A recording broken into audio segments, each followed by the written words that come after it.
Um outro ponto, eu diria que essencial em relação à reposição volêmica, são as nossas contas matemáticas para fazer reposição volêmica. 2 a 5, 5 de 6 a 10 e acima de 11 ml por quilo de ml por quilo de peso de líquido, repondo para cirurgias de pequeno, médio e grande porte. A pergunta é, essas fórmulas, elas trouxeram vantagem para a gente? Elas trouxeram benefício? Quando a gente contabiliza este modelo de reposição volêmica e confronta com ganho de peso no pós-operatório, esses pacientes chegavam a ganhar em torno de 4, 5, 6 quilos. E a gente já sabe hoje, se o seu doente ganhar mais do que 10% do peso corpóreo num procedimento cirúrgico, a mortalidade aumenta muito.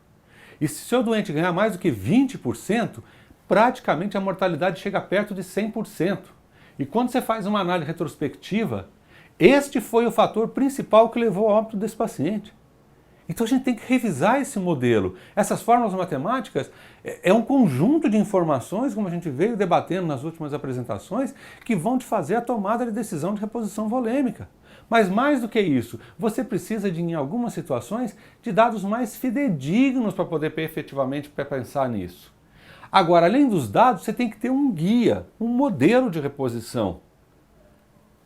E esses modelos de reposição, eles sugerem que em diferentes situações são diferentes approaches. Eu estou fazendo uma cirurgia cardíaca, se eu estou fazendo uma cirurgia de colo, se eu estou fazendo uma cirurgia pulmonar, uma neurocirurgia, cada uma desses procedimentos cirúrgicos, ele tem uma matriz. Eu tenho uma matriz básica, solução balanceada, repor volume de acordo com aquilo que efetivamente o doente precisa, repor volume baseado em algumas metas.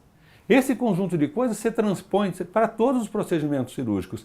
E não é sensato, por exemplo, numa cirurgia de uma lobectomia, de uma pneumectomia, eu fazer uma reposição volêmica em excesso. Eu já sei o que acontece no pós-operatório, complicações pulmonares, infecção, o doente não sai da ventilação e o doente vai a óbito. Então a gente tem que ser restritivo em relação a algumas cirurgias. Em outras a gente pode ser liberal, até porque elas precisam que você efetivamente seja liberal. Lógico, quando a gente fala em sepsis, hoje mesmo no Survival Sepsis Campaign, ele tem revisado alguns desses conceitos e tem colocado cada vez mais o estabelecimento de algumas metas. Saturação venosa, em torno de 70 a 75.